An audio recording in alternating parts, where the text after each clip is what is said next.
या महाराष्ट्रामध्ये गेल्या 2 वर्षात ओबीसींच्या आरक्षणाची लक्तर तोडली गेली आहे। दिवसा ढवळ्या ओबीसी आरक्षणावर दरोडे टाकले गेलेत। दलितांच्या प्रमोशनाचं आरक्षण संपवलं गेलंय। त्यामुळे दलित, मुस्लिम, भटके विमुक्त आणि महाराष्ट्रामध्ये उद्विग्न होत आहेत। आमच्या आरक्षणाचं संरक्षण या महाराष्ट्रात कोण करणार आहे? त्यामुळे आम्ही आरक्षणवादी एक झालो आहोत आणि विधानसभा निवडणुकीतून मतपेटीच्या माध्यमातून ही लढाई जिंकली जाणार आहे, अशी प्रतिक्रिया ओबीसी नेते प्रकाश अण्णा शेंडगे यांनी दिली आहे। हे पहा, या महाराष्ट्रामध्ये गेल्या दीड वर्षापासून पाहिलं असेल तर ओबीसीच्या आरक्षणाचं अक्षरशः लक्तर जे आहे त्या ठिकाणी तोडली गेलेली आहेत। दिवसा ढवळ्या ओबीसीच्या आरक्षणामध्ये दरोडे टाकले गेलेले आहेत।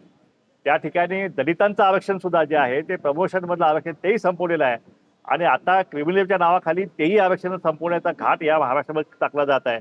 मुस्लिमांचं आरक्षण जे आहे 5% आरक्षणाचा आदेश हायकोर्टाने देऊन सुद्धा 10 वर्ष हे आरक्षण अंमलबजावणी होत नाही आहे। त्यामुळे दलित असेल, मुस्लिम असेल, ओबीसी, भटकेमुक्त समाज जे आहे तो गेल्या दीड वर्षापासून या महाराष्ट्रामध्ये अतिशय उद्विग्न आहे आणि त्यामुळे आमच्या आरक्षणाचं संरक्षण करणार कोण या महाराष्ट्रामध्ये? बेरात्री सुट्टीच्या दिवशी सुद्धा JR काढून 57 लाख कुटुंबांचे दाखले देण्याचं JR या ठिकाणी निघतात। सगळ्या स्वयंचे JR या ठिकाणी करतात आणि या गरीब समाजाच्या आरक्षणाचं 3-13 जे आहे या महाराष्ट्रामध्ये निघाले आपण पाहिलेले आहे। या ओबीसीचं राजकीय आरक्षण जे आहे ते आधीच संपुष्टात आलेलं आहे। आता जे काही शिक्षण नोकरीमधले राहिलेले आहेत ते सुद्धा या आता नवीन येणारं सरकार जे आहे ते सरकार JR काढून संपवल्याशिवाय राहणार नाही आणि म्हणून आम्ही सगळे आरक्षणवादी जे आहेत, आरक्षण सगळे पक्ष जे आहेत ते एकत्र या ठिकाणी आले। आमचे डॉक्टर सुरेश माने जे आहेत ते BRSP नाव त्यांचा पक्ष आहे, त्यांचा फार दांडगा या दलित चळवळीतलं फार मोठे नेतृत्व आहे। या ठिकाणी मातंग समाज नेते आमचे अशोकरावजी अल्हाट आहेत आणि अनेक नेते मुस्लिम समाज नेते आहेत। या सगळ्यांनी म्हणून आता आरक्षणवादी आघाडी काढलेली आहे। कुठल्याही परिस्थितीत आरक्षणाचं संरक्षण करण्यासाठी आता विधानसभेची मतपेटीतून लढाई जी आहे ती आम्ही आता सुरू केलेली आहे आणि त्याच माध्यमातून महाराष्ट्रामध्ये 85 उमेदवार जे आघाडीच्या मार्फत आम्ही उभा केलेले आहेत। त्यामध्ये ओबीसी बहुजन आघाडी आमचा पक्ष आहे, अशोक अल्हाटांचा जनहित लोकशाही आघाडी पक्ष आहे, BRSP सुरेश माने साहेबांचा आहे, मुस्लिम सेवा संघ आहे, ओबीसी विजयंती पार्टी आहे, लोकराज्य पार्टी, अशा 5 पार्ट्यावर आम्ही पक्ष उभा केलेले आहेत। या नांदेडमध्ये सुद्धा या ठिकाणी आम्ही लोकसभेचा उमेदवार जो आहे पोटनिवडणुकीमध्ये आम्ही नागोराव वाघमारे हे आमचे उमेदवार जे आहेत ते या ठिकाणी मोठ्या ताकदीने लढत आहेत। या ठिकाणी प्रस्थापितांच्या विरुद्ध ओबीसी आणि दलित मुस्लिम अशी लढाई जी आरक्षणवाद्यांची लढाई या ठिकाणी सुरू आहे आणि त्या ठिकाणी निश्चितच आमचे उमेदवार वाघमारे जे आहेत लोकसभेमध्ये यावेळी निश्चितच आमचा खासदार जो आहे ती इथली जनता पाठवल्याशिवाय राहणार नाही।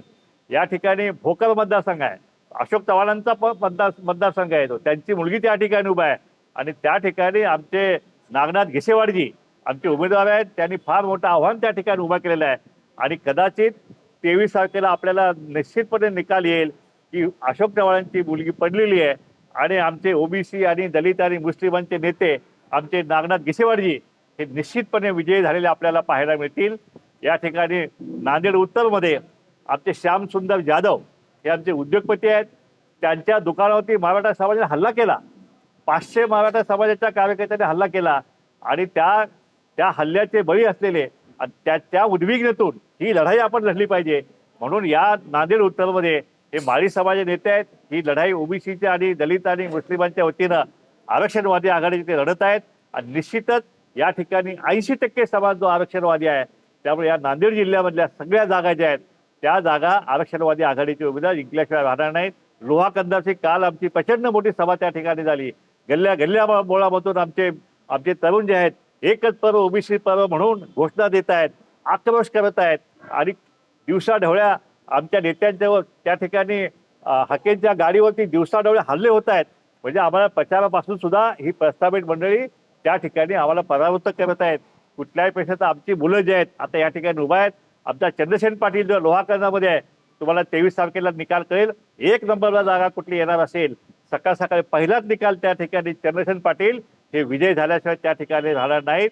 कारण ह्यावेळी आता चंद्रसेन पाटील एकटे नाही आहेत, त्यांच्या मग तमाम ओबीसी, दलित, मुस्लिम यांची ताकद जी आहे 75% जनता त्यांच्या मागे उभा आहे। हकेवरती हल्ला प्रस्थापित समाजाने हा पहिलाच हल्ला हकेवरती नाहीये। यापूर्वी जवळपास 3 हल्ले त्या ठिकाणी झालेले आहेत। माझ्यावर सुद्धा हल्ले झाले आहेत, माझ्या गाडीवर सुद्धा हल्ले झालेले आहेत। त्यामुळे ओबीसी नेत्यांना टार्गेट करायचं काम या महाराष्ट्रात सुरू आहे। भुजबळ साहेबांच्यावर हल्ले सुरू आहेत, पण तरी सुद्धा आम्ही त्या हल्ल्यांना आम्ही चोख उत्तर देऊन आम्ही ही लढाई जी आहे आरक्षणाची लढाई आम्ही विधानसभेपर्यंत आम्ही आणलेलं आहे. कुठल्याही परिस्थितीत विधानसभेमध्ये आमचे आमदार जे आहेत ते आपल्याला गेलेले दिसतील आणि ही आरक्षणाचे सगळे जी आर जे काढलेले आहेत आमच्या विरोधातले पहिल्या कॅबिनेटमध्ये हे सगळे जी आर आम्ही रद्द करू आणि कुठल्याही परिस्थितीत या गरीब समाजांचं आरक्षण जे आहे ते आरक्षण आम्ही वाचवल्याशिवाय आम्ही स्वस्थ वाचणार नाही.